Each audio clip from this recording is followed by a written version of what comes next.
রিক্সাওয়ালাকে ঠাস করে চর মেরে দিলেন, সিএনজি ওয়ালাকে ধপ করে গলা ধাক্কা দিয়ে ফেলে দিলেন, আপনার অফিসের আপনার দোকানের ছোট কর্মচারীকে কথায় কথায় মা বাপ ধরে গালি, আপনার হোটেলের মেসিয়ারকে কথায় কথায় লাঠি দিয়ে বাড়ি, আপনার অধস্তন যারা কাজ করে তাদেরকে কথায় কথায় তুই তুকারি।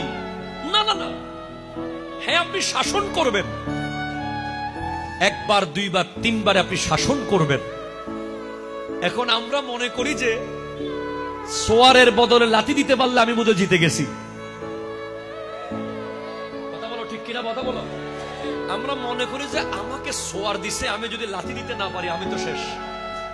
না না না না, আপনি গোটা পৃথিবীর মানুষকে দুই ভাগে ভাগ করেন, এক দল প্রতিশোধ নিয়েছে, আরেক দল কোনোদিন প্রতিশোধ নেয়নি। যেই দল প্রতিশোধ নেয়নি কোনোদিন, সেই দলে আপনি আমার নবীকে পাবেন, সেই দলে সিদ্দিক আকবরকে পাবেন, ফারুক আজমকে পাবেন, উসমান জুন্নুরাইনকে পাবেন, মাওলা আলীকে পাবেন।